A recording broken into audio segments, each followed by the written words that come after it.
Guys, we got this Mini Cooper here. They claim that it's Clubman. I don't know what year. It's interesting. Front license plate mount goes in the tow hook. They said that it's a crank no start, I guess. So we'll check this out. Let's see, where's our slot?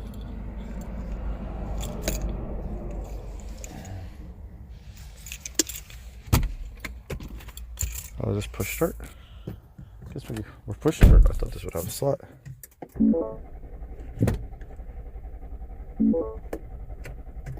They're right. It is just a. Huh. Let's see. I don't get too many Mini Coopers in. That is annoying though. What's our drivetrain fault? I like how it says stop there, charge low. Can I not feel our OBD2 connect? There it is. I found it. I think.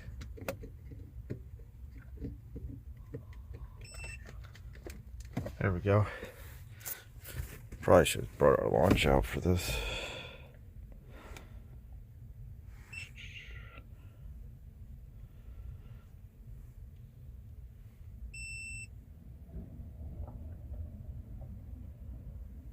I don't even know what year this is.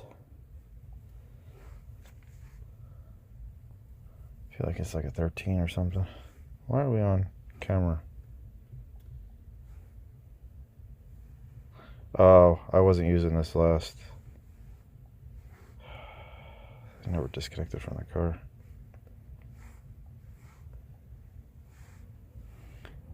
Can we go back?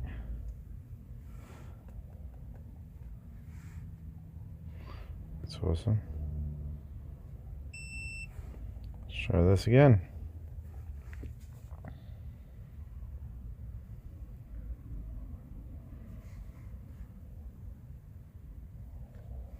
Mini standalone.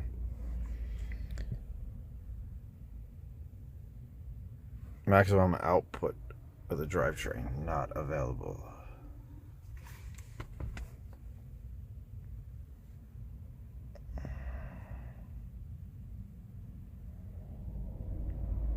The car just shut off. I like how it's a stop and turn off engine, like the engine ain't running.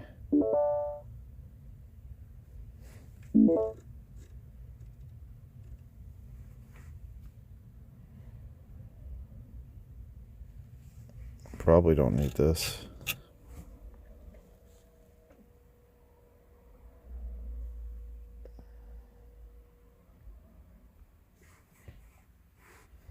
Let's see what codes we got.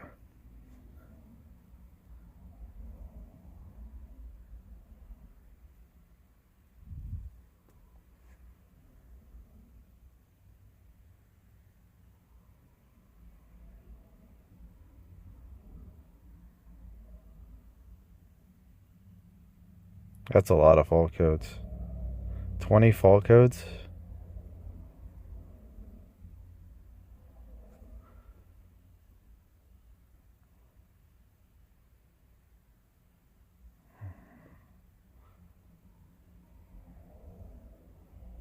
Why does this look like... Why does this look like the same issue where somebody put the wrong relay in the car? Let me save these codes real quick. 43776, 43. Let me save these real quick. We'll pop the hood and we'll look to see if anybody's been messing around with this thing. Oh, it doesn't look like anything was really messed around in here. Everything looks like it's where it should be. We're gonna go inside. We'll look up a wiring diagram and see, and look at service information, see what's related to this. This is interesting. So it keeps saying stop, drivetrain, stop carefully, and it keeps beeping even though the car's off.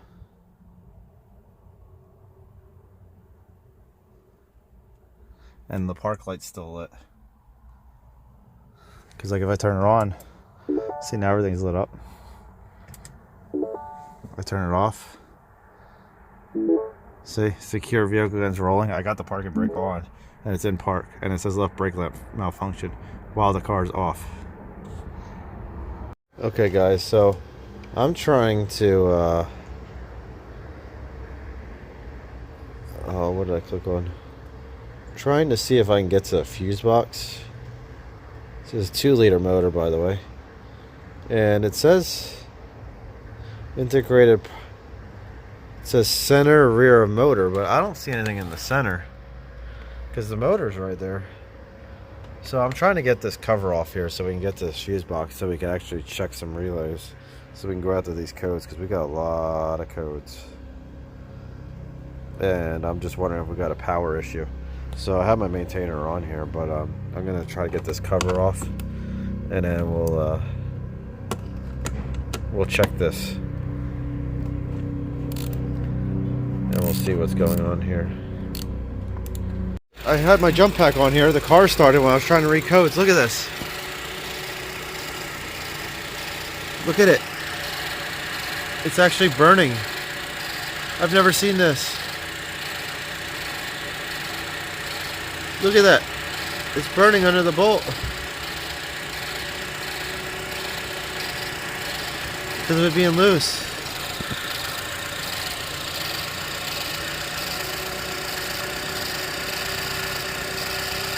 So that's why it wasn't working.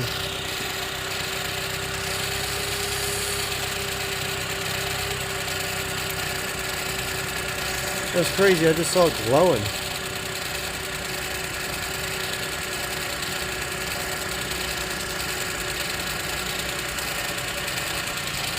That was crazy.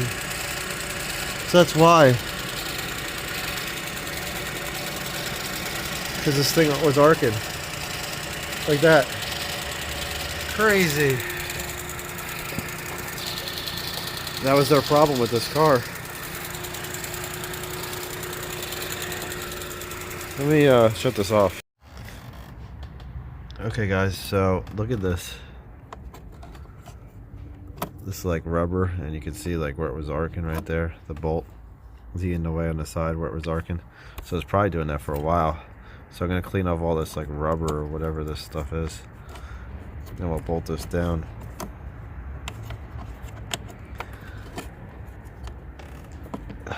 It's probably a bad way that they had it done, because they put the ring terminal down first. This probably should go on first, and then this. And then we'll put this down. And we'll tighten this down. Did it arc inside? Yeah, did a little bit right there. So we'll tighten this up, and I think we'll be good to go then. Somebody probably put a new battery in here, so we'll check the programming of the battery, clear the codes, see what we have to do. Okay guys, got this all tightened down now. Nothing's gonna move. Even moved the terminals down and tightened them up. Because this one actually, when I was tightening this up, this whole side went and spun, because that wasn't that super tight. I think we should be good enough now to start this car. Well, we can turn it on and then clear our fault codes. There we go. Bet you this will get rid of all our codes now. Our VCI disconnected.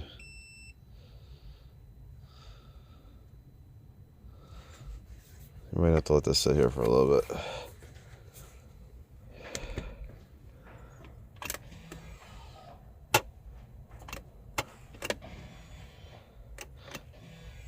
I don't know if we had to relearn that or not.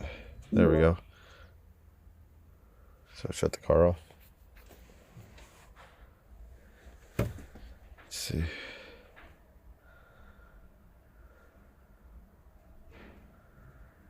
Turn it back on. Sometimes the Autel, I don't know if it's all the tools. Vehicle battery charge low. It probably doesn't know its battery level.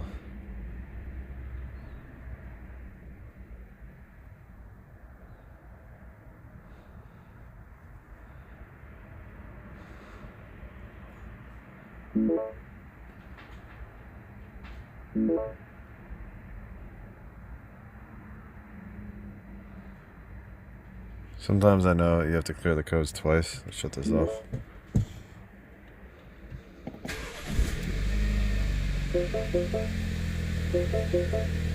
Let's see, driver's seat module. Let's see, is there any relearns in here? No. Let's just go seat adjustment. I don't know if I don't think it's seat adjustment.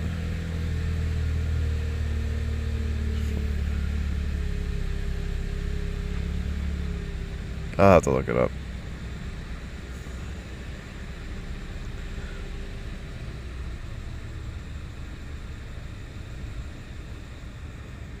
So we'll let this go. I'm going to put this car back together.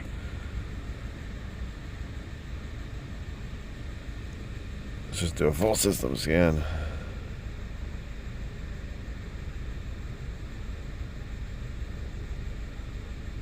I think we're going to be good to go though. Let me go put this back together. So I just scanned the car. We got this power management. So this usually happens when a battery, I don't want that.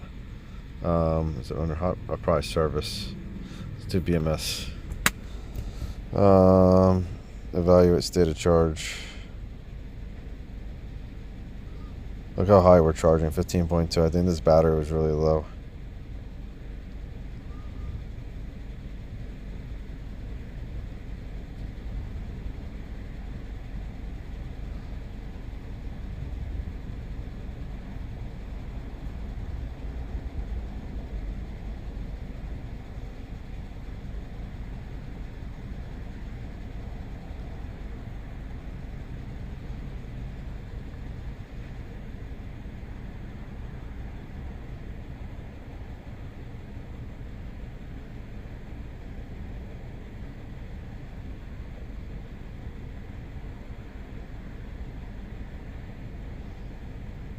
Last state of charge was 21%. 3 days ago, or 5 days ago, it was 3%. Okay, so we need to recharge the battery. So let me go back. We're gonna hook the charger up and just let it sit on here for a while. We'll see what it charges at. That's insane that it was that low. Oh, it doesn't surprise me. So they were probably trying to crank it a lot. I know I cranked it a couple times. Put this back on. Let's see what this charges at.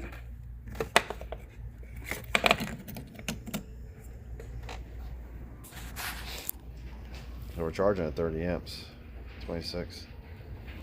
It'll drop down a little bit as the voltage comes up, but so we'll let this on here for a little bit.